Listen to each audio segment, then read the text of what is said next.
1 Kings 10. I read from the Institute for Scripture Research, the ISR, because it takes a direct translation from Hebrew to English, Greek to English, and Aramaic to English. Yah is the Elohim of the heavens and the earth, the first and the last and the only. Yah is short for YahWeh or YahWeh. Yah is a very jealous El. He is so jealous that he doesn't even want the names of idols or mighty ones to come to our lips. And the letter J is about 600 years old, while the son Yehoshua died on a stake for the sins of all of humanity over 2,000 years ago. And if you wanted to get a direct translation from Hebrew to English, Yehoshua is Joshua. 1 Kings 10. And the soberness of Sheba, Sheb with a line underneath of it, A, heard of the report of Shlomo concerning the name of YahWeh, and came to try him with hard questions. And she came to Jerusalem with a very great company with camels that bore spices, very much gold and precious stones. And she came to Shlomo, and she spoke with him about all that was in her heart. And Shlomo answered all her questions. There was no matter hidden for the sovereign that he did not make known to her. And the soberness of Sheba was all the wisdom of Shlomo, and the house that he had built, and the food on his table, and the seating of his servants, and the service of his waiters, and their attire, Attire, and his cupbearers, and his ascending offerings which he offered in the house of Yah. And there was no more spirit in her. Then she said to the sovereign, the word I heard in my own land about your words and your wisdom are true, but I did not believe the words until I came and saw with my own eyes, and see, I have not been told the half. Your wisdom and prosperity exceeds the report which I heard. Blessed are your men, and blessed are your men, and blessed are these your servants, who stand continually before you, who are hearing your wisdom. Blessed be Yah, your Elohim, who delighted in you to put you on the throne of Israel, because Yah has loved Israel forever. Therefore he made you sovereign to do right ruling and righteousness. And she gave the sovereign 120 talents of gold, and very many spices and precious stones. Never again did so many spices come to the sovereignness, or come as the sovereignness of Sheba gave to sovereign Shlomo. And also the ships of Hiram, which brought gold from Ophir, brought almug wood, almug wood, a great many, and precious stones from Ophir. And the sovereign made steps of the almug wood for the house of Yah, and for the sovereign's house, also lyres and harps for singers.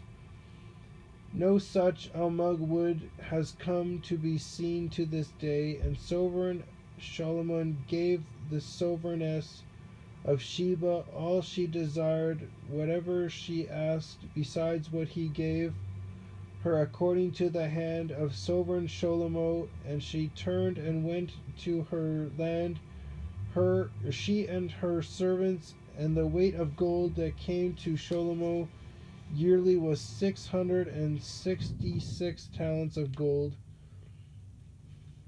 Besides that, from men of travel, and the prophet from traders, and from all the sovereigns of Arabia, Arab with a line underneath of it, IA, and from the and from the governors of the land. And sovereign Shlomo made 200 large shields of beaten gold.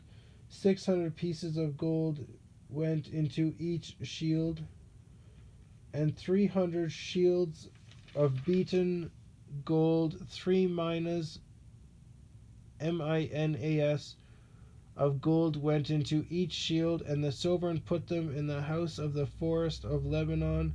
And the sovereign made a great throne of ivory, and overlaid it with refined gold. The throne had 6 steps, and the top of the throne was round at the back, and there were armrests on either side of the place of the seat. And 2 lions stood beside the armrests, and 12 lions were standing there, one on each side of the 6 steps. The like of it was never made in any reign. And all the drinking vessels of sovereign Shlomo were of gold, and all the vessels of the house of the forest of Lebanon were of refined gold, not of silver, for this was reckoned of little value in the days of Shlomo. For the sovereign had ships of Tarshish, Tarshish, at sea, with the fleet of Haram. Once every 3 years the ships of Tarshish came, bringing gold and silver and ivory and apes and baboons. I have no idea why they're bringing apes and baboons, but okay. And sovereign Shlomo was greater than any of the sovereigns of the earth in riches and wisdom, and all the earth sought the presence of Shlomo to hear his wisdom, which Elohim had put in his heart. And they were each bringing his presence, objects of silver and objects of gold, and garments and armor and spices, horses and mules, the matter of a year by year. And Shlomo gathered chariots and horsemen, and he had 1,400 chariots and 12,000 horsemen, whom he stationed in the chariot cities and with the sovereign in Jerusalem. And the sovereign made silver as common in Jerusalem as stones.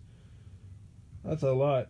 And he made cedars as plenty as the sycamores which are in the low country. Sycamores, Sycamores. And Shlomo had horses brought out from Mitzrayim, and QUE with a half a check mark H. The sovereign's merchants brought them to Q at a price.